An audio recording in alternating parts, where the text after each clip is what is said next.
Good morning, good afternoon, and good evening, whenever you are watching or listening to this, and welcome to Link Up Leaders, your direct link to leaders in supply chain and e-commerce.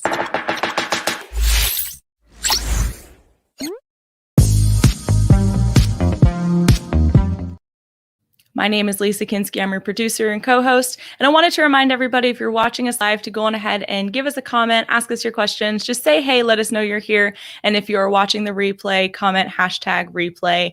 Let us know what you guys think of the show. If you're listening on Apple Podcasts, Google Podcasts, or Spotify, go on ahead and give us a rating.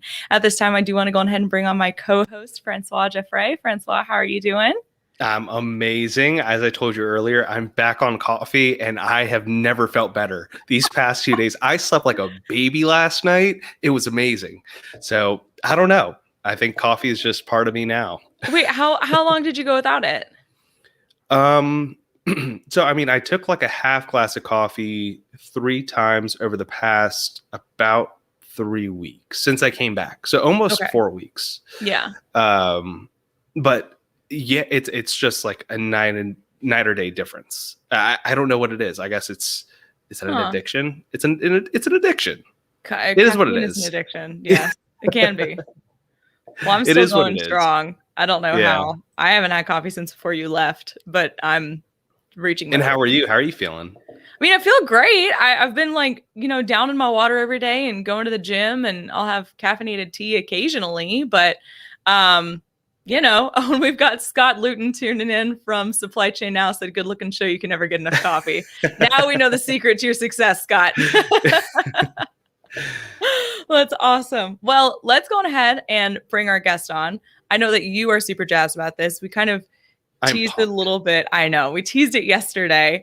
We have, oh shit, I'm going to fuck it up. Amedio Palmieri. Yes, Amedio Palmieri. Wrapping up the end of our season or our series with Elevate Brands. He is the Chief Supply Chain Officer at Elevate, better known as Muzzi. Muzzi, how are you doing? I'm doing great, and you didn't butcher my name. Thank you, Francois. I almost did. I just went back to how it's spelled, but it's not. It's Amedio Palmieri. And I'm a coffee addict myself, but last week I had a sore throat. I switched to tea and honey. And I haven't had a cup of coffee since it's been 9 days, and I'm probably getting nervous, so I'm coming back. Well, now it's put in your head. Tea doesn't do it for me, but anyway, I'm coming back. Well, I'm excited to have you back. Yes, we are. Muzzi, thank you so much for joining us. Why don't you just give us a little bit about your background? We know that you've got a lot of experience at some great firms, IBM, Lenovo, Ernst Young, a really impressive track record. But why don't you just give us a little bit of information about yourself? Yeah, just a minute or two. Right out of high school, I went to work for IBM as a forklift driver. So I'm a certified driver. So I started my career in warehouses, back with the IBM days, and I moved myself around the warehousing. Went back to college, got my engineering degree, and worked in engineering. And in those days, IBM had the old printer machines and the water cooled machines. So those warehouses were 1 million square feet, and they're really big and large. So that's kind of how I started my career. I moved to Austin, Texas. I had a chance to come to Austin back in 1989, I guess it was. I started up a quality assurance team working for some R6000 workstation machines. They had a new division here. And then took a switch, went to Dell, got recruited into Dell, had some what you call director level operations jobs. I think the coolest thing there was I spent 2 years on an operations team designing the new factories. So I was a part of this because at that time, Michael Dell had everything insourced. And this is before he outsourced everything. Today, everything's outsourced, everything.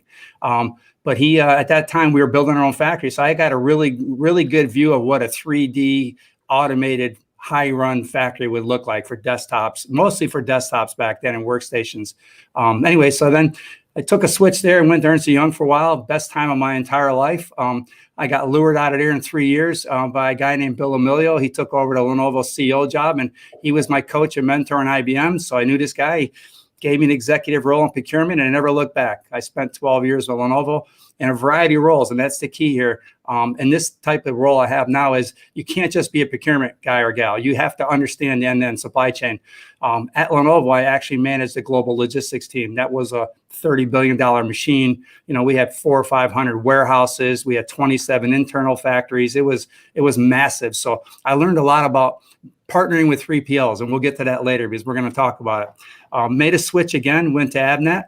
Bill Emilio left. He took the Avnet job, called me up, says, I need a new supply chain VP for our global team we're building. And I went there, and then I left after 2 or 3 years, and I wasn't so sure what I was going to do. Ryan called me. Actually, James called me. I'm not so sure how he got the resume, but he and I hit it off very well. It was an interesting interview, to say the least.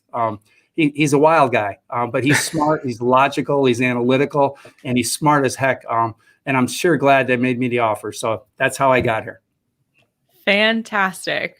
I love it. And I'll tell you right now, Francois is a supply chain guy in this duo. So I fully expect to not be able to get a word in edgewise, but nowhere near as decorated as you. Hopefully one day, we get to that point. But I think one thing that you definitely emphasize, and I love, and I think everyone really needs to realize, is that there's no single facet to supply chain, right? No. It's not just procurement. It's not just shipping and logistics. It's not just 3PL and distribution and fulfillment or last mile trucking. It's, if you actually want to run a successful business, you have to have someone that fully understands all the way from the upstream raw materials through the downstream of fulfillment and distribution. Yeah. So I that's why I got so excited when we got to talk to you. I look at your background. I'm like, I've had at least 25 professional roles, probably 10 different executive roles. My entire life has been inside of a supply chain. Demand planning, customer service, quality engineering, supplier quality engineering, managing suppliers, stamping, molding, injection molding. I mean, but the planning to me rules. And I smile when I say it. So if there's any demand planners out there, we're always looking for a good one or two. But in my opinion, and figuring out how to connect all that is the hard part. Even if you don't connect it perfectly, that's okay. But connecting those streams from supplier, from planning all the way to, we'll call it FBA here in the Amazon world, you have to find a way to connect all that. And that's the tricky part. But you do it with good people, good processes, and decent tools. You don't need extensive, significant tools. You need decent tools. And so out of all that, the one thing I definitely want to touch on that isn't as automated of a process, I think, is relationships. And that's something I think in 2020 and 2021, a lot of brands and manufacturers have learned to cherish more than anything. In your, decades of experience, how important have relationships been to even maintain a steady supply chain? Well, probably 3 words. You have to be transparent. They have to trust you, and you have to prove that you can do it. The little win brings up miles with suppliers. When I say suppliers, it's just not materials or finished goods. It's the freight suppliers. To me, they're very important too. But to me, it's all about building that relationship around trust. And I'll tell you, to be honest, I really learned that more than ever at Lenovo, because I worked for a Chinese company, and they're very relationship people, the Chinese, and all my suppliers at that time were in China. So I had to learn how to sit down face to face and speak with suppliers and understand their business, understand what motivates, understand their personal lives. To me, it's all about relationships, not just with suppliers, but with the people you work with, and obviously your customers. But to me, transparency rules. You're open, you're honest. If you make mistakes, they can live with that, right? But to me, it's all about being transparent. And how did you learn that? I know, obviously there's coaching out there. There's, to be frank, I consider a lot of the courses that tend to look at this as just a cookie cutter method, a little bit of bullshit. There's no cookie cutter method to supply chain. I mean, when you have the most perfect world that maybe we did in 2019, you can rely a lot on lean manufacturing and processes, sure. But it's one of these house of cards things where it's once one little piece messes up, which was COVID in 2020, messes up your supply chain, you can no longer rely on the same processes. I guess how did you learn to build those relationships with your overseas suppliers? Okay, so there's 2 facets to this. Let's say pre-COVID. Okay, That's the easy part. It's face to face. There's no way to build a relationship with a supplier or any kind of partner without being face to face, doing the work together, getting in the trenches and learning together, right? To me, it's always about the face to face communication. In COVID, well, you didn't have that luxury. You can't get on an airplane. You can't go visit people. They can't visit you. So now it's a Zoom. But to me, Zoom is just like a face to face conversation at a table or at a dinner with a supplier. You can make it that intimate, as intimate as you want, but you have to do this face to face. And you're right. I've been coached. I've been trained. I've been through leadership sessions. I've been through procurement sessions on paper. None of that works. It's always face to face, get to know your partner. What makes them motivated, and always makes them motivated, is volume, usually for suppliers. If you can give them volume, that motivates them. If you can show them growth, that motivates. But to me, it's always about the face to face. If I have a minute, I'll give you an example. We had this partner here at Elevate Brands. This person was very difficult to deal with, this supplier. I says, well, you know what? I'm from upstate New York. They're in New York. I'm going to go visit this supplier. Well, when I get there, it's all farm towns. It's all, because I'm from there. It's all farmland and agriculture stuff. And we're buying some certain agriculture things from a supplier. And once I sat down with this person and talked through what the things are that we need and what they need, it ends up being, that's her culture. She's very laid back. She's not accustomed to getting 45 emails from you poking every day to procure me out, but I need this, I need that. That's not how she operates. Her operation is, let's talk. What do you need from me? Here's what I need from you. And I can tell you now, after that first conversation, I've been there twice. Actually, I've only been there once, but I've talked to her several times, and now our team's talking to her. Things are getting a lot easier because we understand how she is motivated. And some people just don't want the emails and text and Slacks. They just don't want to operate that way, suppliers. So you have to find your way in. To me, that was my way in. Go meet this person. And I did. And it's so much better today than it was yesterday. I'll just leave it like that. I even got better rates. I'll leave it like that. There's always an avenue and a motivation to go visit a supplier. I got better pricing. So we did. Nice. Yeah, it's become a lot more transactional. I've only been in this industry itself. Of course, I've been doing it every single day, I would say, for supply chain never sleeps, right? Especially when you have an overseas team, especially when, you have clients that might be in Australia or in the UK. It just never sleeps. It's a global 24/7 job. I've only been in it for 5 years, but even in the past 5 years, I have seen it become a lot more transactional, to where it's very much it's not even an introduction of, hey, this is who I am. These are some of the numbers that I've done before. How are you doing?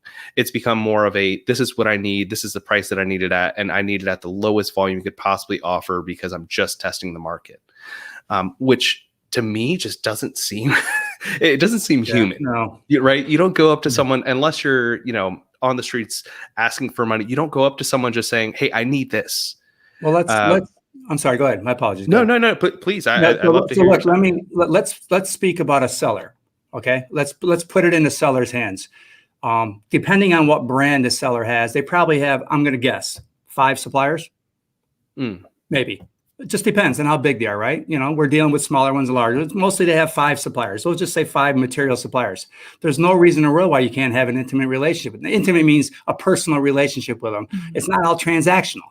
They want to speak to you. They want to talk to you. They want to understand you. So in my opinion, you can have that type of relationship when you only have 5 or 6 suppliers. Now, when you have hundreds like I do, I have to break them out in tiers where I personally spend more time with the top tier guys because that's my job. But my team's talking to all of them. But when you only have 4 or 5 suppliers, if you're just making it transactional, that's all it's ever going to be. You're never going to build a relationship. And by the way, that may be okay. You may survive that way. My opinion is you survive, especially if you're growing, you got to have a relationship because they have to scale with you. And if they can't, now you have to go find someone else. But I think there's ways to do that when you only have a few suppliers. When you have hundreds, and it gets a little bit trickier, but I focus on probably 10 top suppliers. And I'm talking to them on a regular basis. And my purchasing folks are talking to all of them, right? The sourcing folks talking about. But me, I focus at the top end. I just don't have time to get to all hundreds of them, right? Right. It does take up a lot of time. It does. But I think also one thing that a lot of sellers tend to struggle with is particularly those from the US. I've seen every country handle it differently, or at least businesses from different countries handle it differently. But are sort of the valleys that you encounter with suppliers. And in every relationship, there's going to be those hills and valleys, right? The peak of the best moments where you have the best pricing, they're pumping out your products, you're getting it way ahead of delivery, or even just on time, where you don't have to worry about capital. They might be giving you great terms, but it's those valleys where they might have switched materials because for any reason, maybe their subcontractors switched the materials without them knowing. Maybe the quality just fell off because they were during peak season right before Chinese New Year. But I think it's important to talk about those valleys. No one likes to talk about them, but how to handle those is one of the most important parts, I think, where you can develop those relationships and those long-lasting relationships. How have you found it, or have you found an effective way to handle, I guess, those valleys with the let's say the top 10 suppliers that you're currently working with? Yeah, that's a great question. I want to put it in perspective here. Well, so I'll just pick on those top 10. They're higher volume, so they have some. We're still small on their chain. There's no doubt. I mean, these folks are dealing with large Fortune 200 companies, and we have our stuff in there. So we have to massage them a little bit more than we would some of our suppliers. So, but I guess I go back to building the relationship, communicating clearly on a regular basis, and I like to call it initiating action, right? What's your needs? How can I help you? Even though they're our supplier, there's still their needs on their end we can go help them with, simple things. And we try to work through some of those things to make their life easier. And then in the end, my life gets a lot easier because then I have an easier chance to go negotiate some things I want to go get done, right? Like a good example is what you just said. Some suppliers will change materials and not tell you, well, we don't want them to do that. And we ask them not to do that. And we actually ask them to, if you plan on changing something in this product, we need to know up front. Now, in my old days, it was all document controlled and ECM controlled and major ERPs connected. We can't do that in this e-commerce type of environment. So that's the relationship you have to have with your partner. You're going to say, if you're going to change things, we need to know up front, because we need to make sure there's testing and the qualification done properly, right? Because we can't, when you're buying something from us, if it looks different or smells different later, something's broke. You might not buy it again, and that just makes everything bad. But I just go back to being straightforward and initiating action. To me, the action piece is the most important. If I tell a supplier I'm going to do something, I'm darn well going to go get it done one way or another, even if I have to break some internal rules to get it done, because that shows them that I'm honest and I'm trustworthy. Right? And then I'm expecting the same, Francois, in return. If you tell me you're going to go do something, let's go get it done. If you need my help, what do you need help on? But that's a tough question to answer, but I go back to the same thing: build a relationship, being honest, and then getting the work done together. Mm-hmm. It's definitely a two-way road. Just like any relationship, whether it's your significant other, whether it's with friends, I mean, it's always going to be a two-way road. And I think a lot of businesses, they might grow to a scale, and they're very successful businesses. I won't take anything away from them, but they may grow to a scale where they don't see, they think of themselves on a higher horse. And even, you very humbly have said you might have found yourself on a lower tier where these factories are pumping out for Fortune 200s. I think that's the case for a lot of companies, the majority of companies in reality. And it's very hard to remember for those that are scaling up that it's not, you're not going to be taking anything off their plate if they were to cancel you. If they were to fire you as a client, it probably wouldn't change too much. Yeah, no, you're speaking my language. We're actually, I've only been here 4 months, and I haven't had a chance to do what I would call risk mitigation for suppliers, right? We're just now starting to look at, all right, which ones are at risk and do I have backup plans? I mean, this is normal business in my old days. We had an army of people doing this, right? Well, there's no army here at Elevate Brands. So we're now just talking about, well, geez, a couple of these suppliers, we're having some execution issues. We're having some relationship type of things we have to go figure out. And we are a little guy and we're a little fish in their pond, right? Mm-hmm. So now we're looking at what's our backup plan. So that's important too. So, and again, sellers might not have the resource to do this, but they should be thinking of what happens. What happens if their factory blows up? What's the plan? Having a backup plan in place, at least the plan, is not a bad thing. Going all the way to qualify a supplier, would be the best, right? Maybe even giving them a little work if you can. Most folks won't let you qualify without a PO coming, but that's something it's the truth, right? I mean, I would be hard pressed too. You want to qualify? I mean, I'm going to spend all the money and I'm going to eat it. You don't want to give me a PO? Well, you have to find a way to massage that, right? But I think the risk mitigation plan is you need to start thinking about what happens. We're starting to do that now for sure. I don't have a strategy, but we're working on that. And we know our risk suppliers. We definitely can name who they are. But we won't do that here. No, we won't do that here. By the way, they're great suppliers. They really are. Our suppliers, I have no issues with our suppliers. I mean, there's always work to be done. And we didn't talk about this, but we'll talk about sourcing if you want. But I'm kind of 50-50. 50% of my suppliers are somewhere in Asia. The rest of them are in North America. And we're going to get as many in North America as we possibly can, because that's a smart thing to do to get around tariffs and the ports congestion and stuff like that. But it just takes a little work to do that. If you're a smaller seller, that's hard to do. You need to go hire a partner to do that for you probably. And that's okay. There's plenty of partners out there to do that, right? But I'm 50-50 today. And if I had my way, I'd probably be 30-70, because it's never going to end, the tariffs. It's not going away.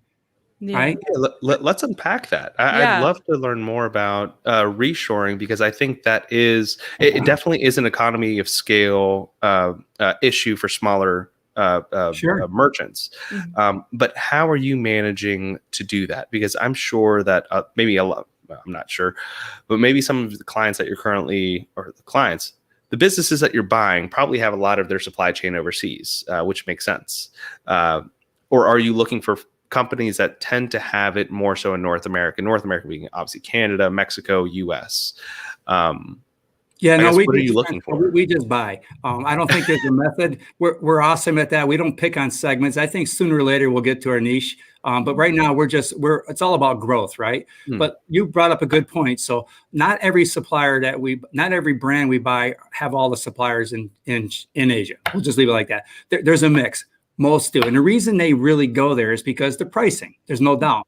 They went to that supplier because they either had the product already or they can help them get that product. And the pricing is usually cheaper there, right? But if you did the total landed cost of all that, plus the freight, plus the duties, plus the tariffs, and you put that supplier in Mexico or Canada or even the US, you might find that your total cost is cheaper. That's the first thing, right? So just the unit cost is one thing. The total landed cost is the pudding on the cake, right? So you have to look at it that way. But again, some of these sellers are small. They're looking for price. That's why they're there. What we've done is we're working on it more now. We're trying to get more closer to the USA. And as we expand to Europe and UK, we will try to get some of that in there also. We're just starting to exploit those markets. We're doing it as we speak. I don't have suppliers in Europe or in the UK right now, but I can tell you next year at this time, we probably will. And it makes sense to go do that. Get it closer to where I'm talking about Amazon here for right now. We are expanding to other channels, but I'm picking on Amazon. That's what we're going to go do. So I'm going to have them in 4 or 5 different regions when I'm done. But USA today is our market. That's our baby. It's like 80% of everything we do is right here in the USA. I need to get stuff closer to home, and we're working on sourcing in Mexico. They're absolutely doing it. By the way, there's a vast amount of suppliers in Mexico. It's not just high-tech electronics anymore. There's agriculture there's chemicals, you name it. They're probably doing it in Mexico today. You just have to figure out how to go get it done, right? And we can talk about that more, but that's what I'm doing. I'm actually looking at resourcing closer to home, but at the same time, as we expand, what do I need to put in Europe? What do I need to put in the UK? And we can talk about logistics. I know you want to talk about that. We're getting ready to partner with a global logistics provider, and we'll take you through some of that and why I'm going to go do that. Not everyone thinks the same, but my opinion is I have to go do that because we're scaling so fast. These smaller warehouse companies are great. They're good at execution. They just can't scale. And they can't move freight. They don't have warehouses around the globe. They can't do like what I'll call twin digital modeling on logistics networks. They can't do any of that for me. And I need all that done as we scale, right? So this thing is blowing up fast for us, meaning I have to work really quickly to figure this out. But today, 50-50, and I'm moving more to Mexico and US as possibly as I can to get around the tariffs, get around the port congestion. Because when you get down to Mexico, that port's a little bit less congested. In theory. In theory. Don't jinx it. Yeah. And not as bad as Long Beach or LA, that's for sure. Yeah, well, that's what I was going to say. There's got to be a huge benefit to reshoring everything to North America, because then you don't have to deal with the. I just watched a webinar and it said from Far East to like West Coast of the U.S. used to take 35 days, and now it's taking 73. I mean, good heavens. That's a really good average. We're seeing that right out of China with the port delays, right? You have to go get the stuff.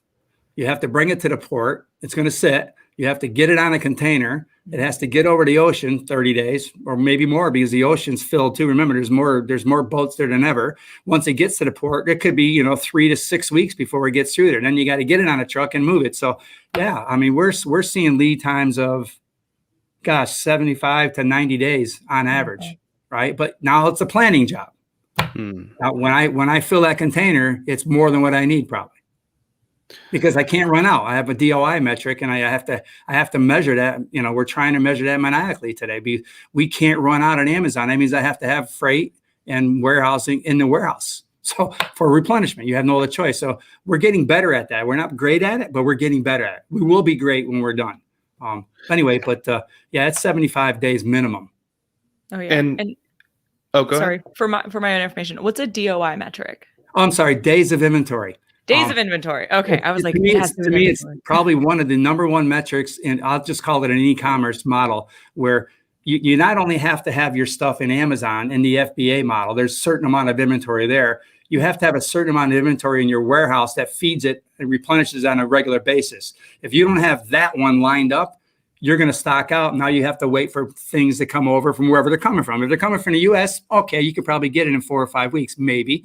But the lead times of suppliers are 30 days. So now you're taking 30 days plus the trucking. It might take 5 or 6 weeks. So you want to have a replenishment model. You need to have the DOI metrics per whatever brand or whatever product set in your warehouse. So you have to have a warehouse who can store this stuff for you, who can scale with you, because you're sitting on more inventory than you really need, but you're moving it on a regular basis.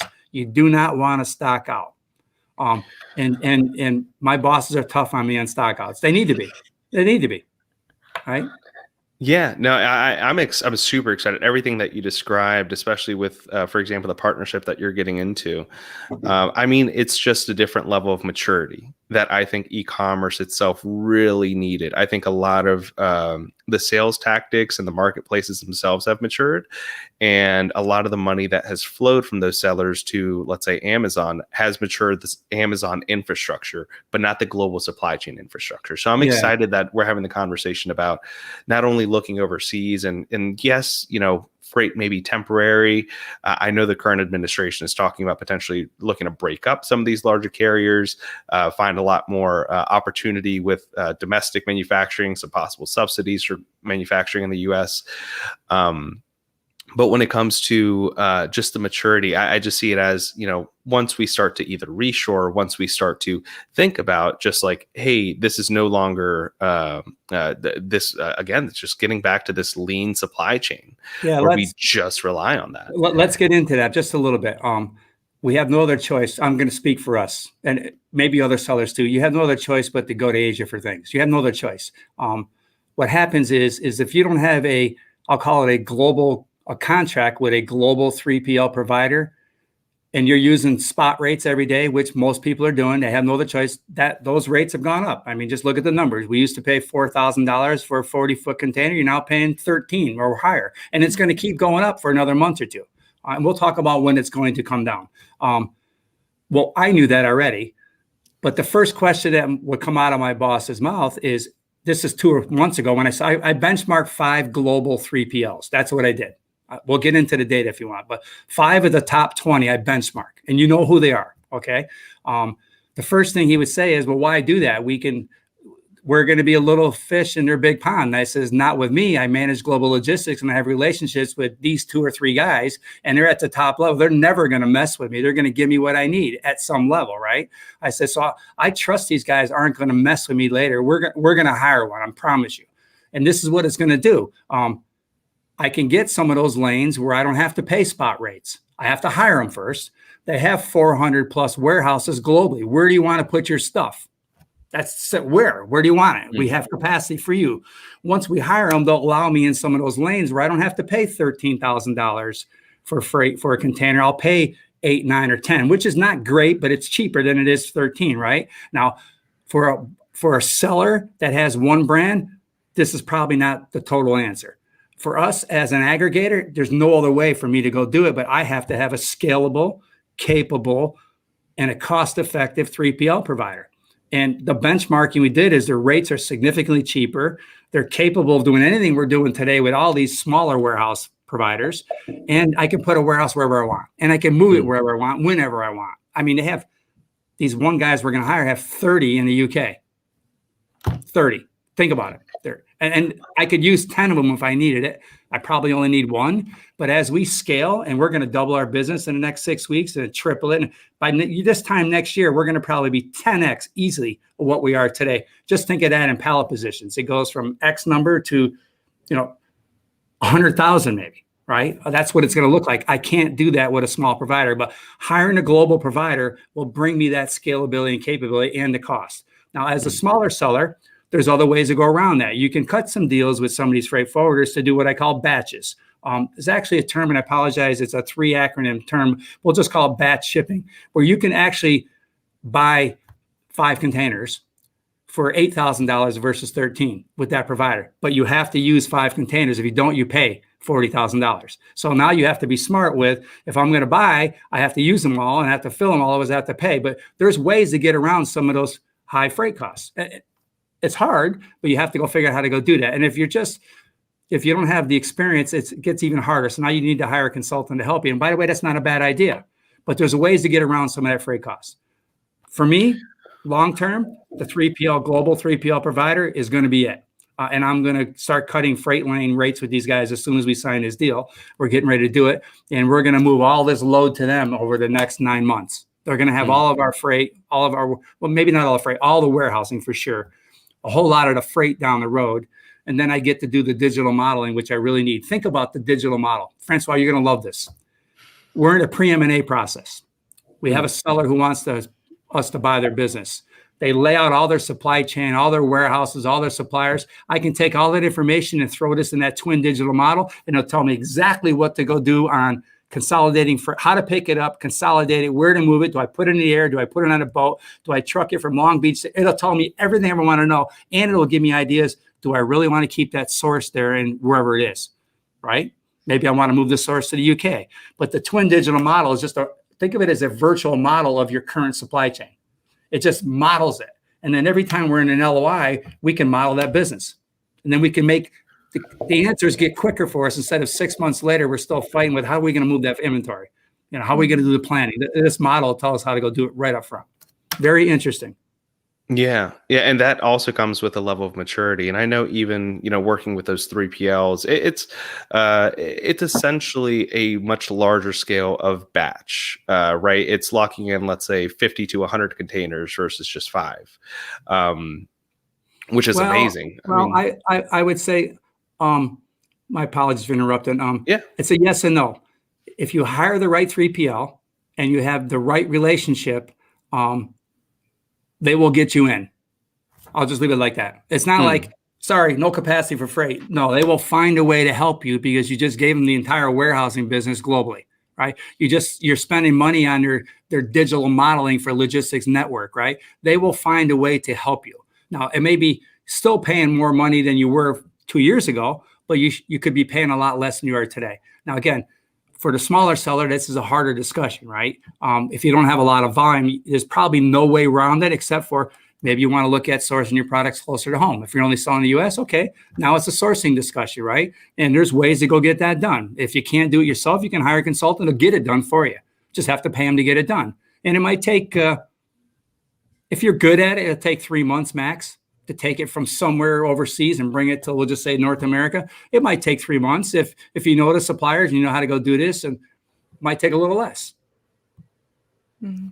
But there's ways around that, right? And again, it's hard for the smaller seller, harder is what I'm saying. But then I would strictly look at sourcing, right? You're kind of stuck with the freight right now. And by the way, I'm hearing from very reliable sources, come March, we'll get some relief. Whether we believe it or not, we're not so sure, right?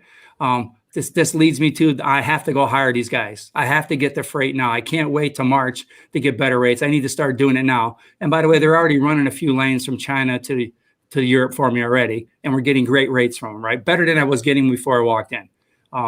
But they say in March we're going to get some relief. Remember what's happening here. The freight forwarders are smart. They're making money for the first time in 20 years. These guys that put things on boats, those I call them the freight, they're making more money today than they ever made. What motivation do they have to lower prices? What motivation do they have more to build more boats or build more containers? There's no motivation at all. Let's be quite honest. Even the 3PLs are struggling with them, right? They don't want to do that because they're making a ton of money.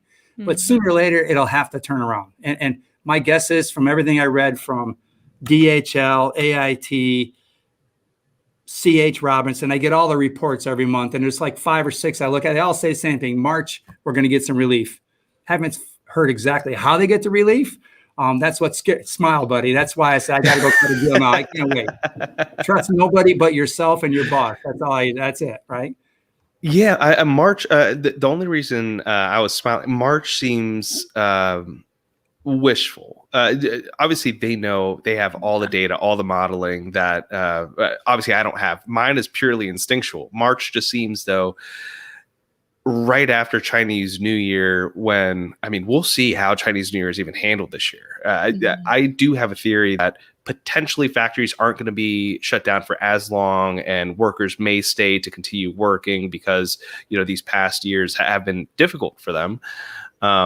Or maybe it's a complete opposite. Maybe since they weren't able to travel as much, they will be incentivized to travel and go home and maybe find work closer to home. I think it's going to go back. I think it's just they're going to take off. You got to, except for maybe I'll pick on it. I hate to use the name Foxconn. Well, let's know they build just about every iPhone and Apple machines in the world, right? They build all the iPhones. They're probably going to work through Chinese New Year. They're going to find a way to get workers in there because you got to have iPhones, right?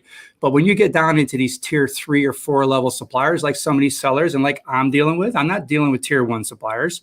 I'm dealing with, maybe a borderline tier 2, and they're all at the bottom end, right? They're probably going to shut down and go home. So if I was the sellers, and we're doing it ourselves, we're planning all the way through Q1 right now. But our planning takes me out past Chinese New Year. We're bringing in inventory, and we're going to have to suck it up and eat the cost, but that's because we need to make sure we have it, right? So I think that's planning rules. If you're not planning for Chinese New Year, you should. That's all I'll say. You should bring in the inventory, get as best forecast as you can and guess. And I would hedge it probably up a little bit right now, and I would bring it in. That's my advice. That's what we're doing. We're hedging it for sure. We do not want to stock out during Chinese New Year. We're going to clip that, by the way, Muzzi. I was about to say, well, guys, been a great episode. No, that's it's something that we've always talked about starting in June, July, but now more than ever, I think, we've definitely been seeing companies place significantly larger orders. 3 times as much as they were 2 years ago. Even. And yeah, it could be because of the demand growth, but also it's definitely because it's a game of survival. And those that have the capital, those that are able to negotiate better terms with their suppliers, for example, are going to win. Those are going to be the ones that survive. And eventually, once they survive, they're going to thrive because then they knock out a lot of competition. When it comes to logistics, how are you, aside from, a lot of the partnerships that you're working on now, how are you navigating those lanes in regards to like your current 3PL situation in the US? And for those sellers that might not understand lanes also, and Muzzi, please shut me up if I'm saying it wrong, but lanes are essentially, it's not from China to the US. It is from one certain port to another port. Let's say Ningbo to Long Beach. That is a lane. So if you're talking about 10 containers per that lane, it is that specific, those 2 ports. It's not from Oakland to Ningbo or anything like that. It is from a port to a port. Is that right? Yep. Correct. Well, actually, I look at it from supplier to port, but it's the same thing. The supplier usually goes out the same port. Right. Yeah. It's same thing. So what we do, and we're getting better at it. I will say this. I have a VP of logistics. I think he's doing an outstanding job. He will cost out those lanes the best he can with the daily going rates because we don't have a global deal just yet. And he will take the best cost he possibly can get at that day, and he will go book it. But he will try to load it up to the max. So that we do that. You have to go do that. You don't need to do a lot of work. There's not a lot of analytics, but there's ways to find out how is it cheaper. And we do that every day. we're not happy with the rates on some of these. When you say 3PLs in the U.S., I call them warehouse providers. A 3PL is somebody who can do all of it. A warehouse provider can only warehouse. They don't move freight. So when I say 3PL, my apologies, my terminology is a 3PL they do transportation, they do warehousing, they can do the logistics networking, and they can do the other supply chain management activities, kitting, co-packing, whatever you need them to go do. They can do all that, right? When you talk about a warehouse provider, all they really do is freight in, maybe some kitting and co-packing, and freight out. To me, that's not a 3PL. So that's not how we manage our freight with those guys. They're just we're bringing the freight to them, right? That's how this model's set up, right? In the future, I will have one provider that picks up my freight, takes it wherever we got to go take it, and they'll put it in their own warehouses. That's the beauty of the model. And I can get a global pricing deal with these guys doing that. Today, we're basically doing the analytics on every time we need to go do something in that lane. It could be from Hong Kong to Europe. We'll price that out, get the best rates we can. We may wait a day or two, maybe a better rate. Not a good advice in today's environment. You probably That's get not. it. But that's what we're doing. And is it the best model? No, but it's the only model you have right now. You're kind of stuck, right? And again, I say the only way around this is, at least for us, because we're scaling, we have some volume. I have to go hire somebody who can do this for me and I can trust, and then give me better rates, right? And then over time, those rates that are up here, they'll come down on freight. They have to. They will, for sure. Because the more I give them on warehousing, the more I'm going to get them on the freight. So that's the whole reason why I want to deal with one provider. That doesn't mean I won't have more than one provider, but the one provider will do 90% of the work. Plus in 4 different regions: Canada, Mexico, USA, the UK, and maybe 4 or 5 countries in Europe. I'm going to have warehouses in all of those places, right? As we expand, maybe in Brazil or some other places. We haven't talked about that yet, but that's coming. And that's a whole nother tricky business, because I manage the Americas for Lenovo. You want to get into Brazil, you need to spend money. If you want to make money, you got to spend money, because their tariffs and taxes are very high, right? But that's a whole nother conversation. But anyway, that's my only recommendation, is you can do that analytics on a daily basis, and you need to do it quickly and fill those containers up. Be careful how you fill them up. Floor mounting, you'll have problems. If you can pallet mount them, you lose a little space. But in my humble opinion is, you have less issues once it lands. If they're just throwing stuff in the containers, you're going to find problems. And everybody's doing it. Don't get me wrong, not everybody. But if you can palletize a container, you lose a little space. You pay a little bit more, but you might need another container. But when it gets off the container, it's on the pallet. It's ready to go. Right? It's not all stuffed in the container, and they got to resort it and put it all back. It's crazy what's happening. So does pallet sorting it just prevent from like folks throwing boxes around and everything getting messed up? Yes, ma'am. Okay. Yeah, it costs you a little bit more, and you might have to reuse the pallets or redo something with the pallets, because they're different standards from Europe or UK and Asia and the United States. But in my opinion, it could be worth it. Right? Well, yeah, especially if they're breaking a bunch of your inventory. Well, think about what's happening here. It's congested. Those containers are getting filled with armies of people. They're just loading them up, floor mounted. I've seen pictures of them. It's crazy. It's the current environment. It's the current environment. I would prefer to palletize it. We're not doing it all with ours either. So, but we're looking at it. If we move to a provider and they're going to help us, we're going to find a way to get things on pallets right out of the supplier and do it that way, because it can come into the warehouse so much easier. So much more efficient in a warehouse where it's going to land. That's the key. Less quality problems, right? Well, that's where the cogs really come in. And I think, I've spoken to a lot of businesses that assess their cogs in a spotty fashion, where they count it as, once they book the container, that's their cost per unit, basically the delivered price, without accounting for the 3PL.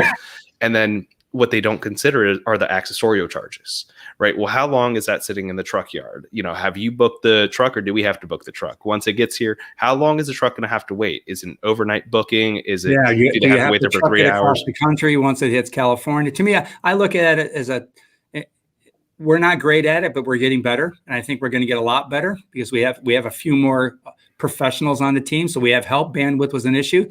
You have to look at total landed costs. Wherever that thing's going to land, if it's going to land in Chicago, you need to understand the cost from the time it leaves the supplier all the way to Chicago. And there's a whole lot of little things that add up there. It's not just a lead time. Yeah, the lead time is going to be 70 days or more. But what's the cost of getting that there, right? Because you might need it in Chicago, right? or you might need it in California because Amazon has pickups all over the place. You don't really know where it's going to land. You can guess, you can see some data. Oh yeah, it's kind of, this stuff's landing in Utah a lot. Well, yeah, maybe. You don't know. They might pick it up in California and bring it to California. They might bring it to New York, or they bring it to, who knows where they're going to bring it, because they have capacity problems themselves. And all they're doing is filling their DC. So I think you need to look at the total landed. What's that whole stream of cost and lead time, right? Well, I think it's basically until it's actually available to sell. So also taking into consideration the warehouse cost, right? Exactly. Any carrying costs or holding costs that you may have with that warehousing also. You nailed it, buddy. ICC, I call it. Inventory carrying cost. It's my middle name. Well, again, I was looking at more of the lead time to get it there and land it there, and the cost to land it there. Obviously, then you have the warehouse costs. And to me, that's why we were talking earlier of, I love the smaller warehouse providers. They're great. They execute well. They have issues. They're not automated. Things are manual, but their costs are high. Their costs are significantly higher. And then they can't scale. If you have another 1,000 pallets, where are they going to put it? They don't have an expansion plan, right? Or they have to move it somewhere where I don't want it moved, or I don't need it moved, right? It's just the cost of doing that is better for me to go with a bigger guy in a region where it's a little bit less expensive. By the way, there's areas in the United States. Everybody wants to land in California and stay in California. Well, it's pretty expensive to do that. That trucking cost to get it to maybe Utah or New Mexico or Texas or Phoenix outweighs the cost of the warehousing that you're putting in California versus those other areas. And it might significantly outweigh it, right? So it might be 20, 30% cheaper to put it in Phoenix or put it into New Mexico versus keep it in California because labor rates are high. Taxes are high, right? But you nailed it. The warehouse cost has to be added in the total COGS. And we look at that. I mean, that's normal for us, right? Well, that's where the models come in handy, right? It's no longer doing business as usual, where a lot of people think, well, the closest to China is the best to China. It's not the case. Even if Amazon gives you a warehouse in California, it's not going to be the case. And then we saw that when Long Beach started having their port surcharges, which are also going to be implemented across the U.S. here, I think, in about a week or two, aside from the GRIs or the general rate increases, and everyone started going to Texas. And then, we started seeing the rates going to Texas go from about 8,000, 9,000 to about 14, 15,000 because those parts started getting congested. And it becomes sort of this, oh shit moment. What do I do? You can't do it without an effective model, and you can't really do that unless you have a mature supply chain, which is another reason I just get so excited when I get to talk to individuals like yourself, because it's just another level of maturity in the supply chain of e-commerce, where e-commerce is going to be the future no matter what, but we have to build it on a proper infrastructure. Yeah, inventory rules in this model, and you have to find the cheapest way to get it to where you want it, and you have to find the cheapest way to store it. Like in Amazon, they do the pickups, which, hell, I mean, thank you. The last mile delivery is always the hardest part. I spent 75% of my time at Lenovo massaging customers for all the problems we had in our network. Well, Amazon takes care of all that for us, so thank you. But getting it there is my job, right? I need to get it there and cost effective. Once it gets there, Amazon does the pickups, that's great. And it would be nice to know exactly where it landed, because then I can massage where those warehouses should be, but they don't really tell you where it lands. You can have some ideas, and that guessing game I don't want to play. So we're just going to go the most cost-effective and efficient method of landing our product and getting it there. And once it's in a warehouse, it's an efficient warehouse, an automated warehouse, or with automation. And by the way, we haven't talked about systems and digital here. Maybe we have some time, but we have some time. I'm starting to work on some. So I like to connect it all. Everybody would. Every supply chain executive would like to connect. You can't, right? But I think it starts with, we're now bringing on a new ERP. We're maturing. We had this lesser efficient ERP thing we're working with, and now we're moving to something more, I call it extravagant, but it's efficient. Once we roll that out, then I can start plugging in modules for like cognitive planning, procure to pay, and maybe some other things we might need. But those two things I will definitely need over time, as soon as possible, right? And then when I hire this global 3PL, I can connect to their logistics network. We'll connect, right? We're going to have access. I'll have their logistics control tower. I'll know where my freight is every day of the week, all day, at every minute. Just think of the map of the ocean. You'll see where your containers are. So I'll know if there's going to be disruptions. To me, connecting the supplier to the warehouse is like, I have to go do that. I have to know when that thing's going to land there. I have to know when there's an ocean, when there's when there's wind in the ocean and it's going to blow it the wrong way, well, now I got 2 more days of lead time, right? I can't do that today in this model. But if I hire a global guy, they can model that for me, and I can get into their logistics control towers, and then I can hook the planning to it, and this thing just gets so much better down the road. Think of it. We want to be 100 brands down the road. We're 25, 26 today. We will be 100. Well, that's going to be 400 or 500 suppliers over time, easily, right? I have 110 today, right? Maybe, I don't know, even maybe more than that. I have to connect all that. That's the only way I can survive, right? So we're working on a 3-year roadmap. We're starting with how do I connect the supplier to the logistics network. As soon as I hire these guys, we will do that. And then how do I connect all that with the freight and moving it? And then I'll connect with their warehouse with all the automation in the warehouse, invoicing, order management, all that stuff you need to do every day. It won't be manual in emails. It'll all be flowing through the system. And that's effective for me. Now, again, we've done a really good job manual here, but we will break if we continue to go this route. My team just doesn't have the bandwidth to do it, and things break. You'll have invoicing problems. Now you got to crawl through invoices to check them to the POs. You need a system to do all that for you, right? And I've seen it work at Lenovo. I've seen it work at Avnet. So I know it works. I just have to figure out how to go make it happen, right? But I'm starting with the 3PL provider and with our tech team. Our tech team's getting much more sophisticated than they were when I started. We're hiring some people. We have a great IT leader, Arcady. He's awesome. He knows what he's doing. In the next 6 months, we'll be starting to connect the dots. That's the goal here. Over a year or so, we get this thing fully connected where I just manage it from a logistics control tower. Think of it. You're sitting in a room with a bunch of displays. You're watching the freight move. The planning's moving. It's all connected. You can see the POs. Are the GRDs in place? Where are they? To me, that's the model, right? Will we get there? Yeah, we're going to try like hell. That's beautiful. I mean, the sophistication behind that is it's like a beautiful painting. A lot of people see supply chain as boring, but it's like art. It's like music. It's something where you have to rely on every single step to be absolutely perfect in order for every chain to work.